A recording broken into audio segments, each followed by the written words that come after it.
talk today about shoes and how it affects your running technique and gait and how to optimize those things. So here at Gear West, when we're thinking about fitting people for the right shoe, we're thinking about going one of two different ways. We're either allowing your foot to do what it's designed to do and wants to do, or we're forcing your foot to do what is ideal. And there's kind of a spectrum of shoes and how they affect your foot and your technique and your gait along those lines. A couple important characteristics. First one is a pretty common one that people talk about. It's a stability shoe versus a neutral shoe. So a stability shoe, I'll show you guys one right here. Traditionally what stability has done is it prevents overpronation. A lot of people think they know what pronation and overpronation, and some people even say supination is. There are some common misconceptions about those things. Pronation, if we imagine this is attached to your foot and your leg, pronation is rolling to the inside. So the medial side of the shoe, you're rolling in like this. This would be overpronation, rolling so far that the top of your foot is facing up by rolling in.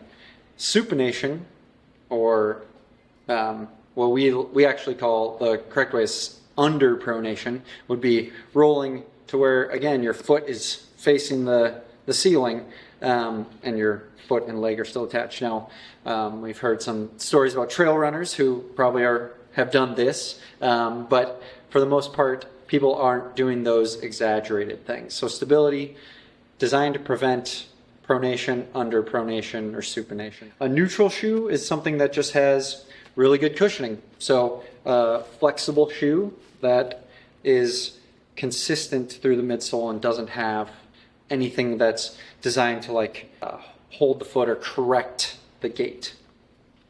Like I was just talking about, the first characteristic we can look at is stability versus neutral.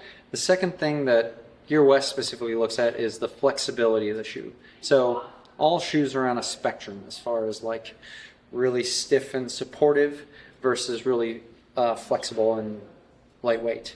And when you're trying to fit someone for the right shoe, you're trying to match up to their mechanics. When we're looking at shoes on the spectrum of flexibility, brand like Hoka, stiffer rocker sole, less flexible, more designed to kind of force your foot along that ideal path.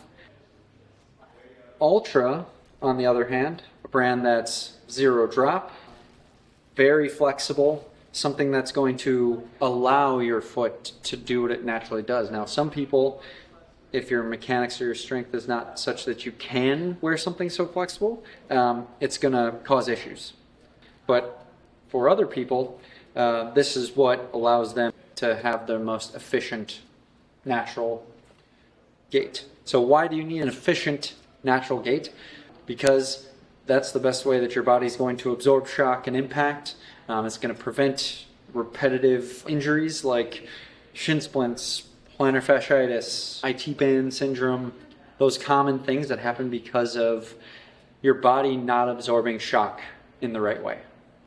The last thing that Gear West really looks at when we're identifying shoes and seeing how they affect gait is how firm the heel is on a shoe. So some shoes are really flexible in the toe, but then don't flex in the heel. A raised heel, is what we call it, can really take pressure off of the knees and the upper leg. So when someone has a lot of knee issues or is struggling with quad or IT band or glute stuff, a raised heel can help with that. Now, the only way to know is to run in them and see how they work. But that's what we do here on a track through the back here. So at the end of the day, again, what we're trying to do is figure out what type of shoe is going to work best for you by either allowing your foot to do something or kind of correcting your foot and your ankle and your knees to get that ideal, neutral, efficient, less injury prone technique, form, gait. That's what we do really well here at Gear West.